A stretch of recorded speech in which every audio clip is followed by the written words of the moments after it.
দেখো মনে করো আপনার কিছু খাইতে জানে কর, এখন গরু কোনটা নাই, এখন কিতা করবো আপনি?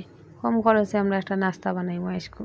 পেঁয়াজ, হলুদ, লবণ, মরিচ, কাঁচা মরিচ দিলাইলাম, দিয়া সুন্দর করে আলু আর গাজর কাটিয়া দিলাইলাম, এর মাঝে দিয়া দিলাইমু কমাইয়া তেল দিয়া লাড়মু। এখন আগুন একটু বাড়াইয়া দিব, এরপরে এগে সিনটরে আগুন বাড়াইয়া দিয়া ওয়াইমু সুন্দর করে, ওইয়া হালে দেখো আপনারা দিলাই কি সুন্দর।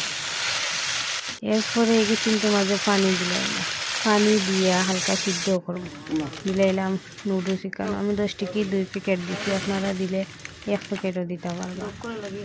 এরপরে মশলা আগু দিলাইলাম নুডলসের লগে যেন থাকে, আর হক্কা চুলা সুন্দর পানি টানছে, এগুলা কাঁচামরিচ দিলাইলাম, চুলা সুন্দর লাগে দেখতে, যেটা সুন্দর খাইতে ওলা মজা হয়েছে।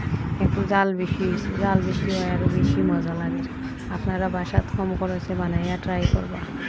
এরপরে আপনারা যদি আমার ভিডিও ভালো লাগে তাহলে লাইক, কমেন্ট, শেয়ার করবা, আমার চ্যানেলটা সাবস্ক্রাইব করে দিবা। আল্লাহ হাফিজ।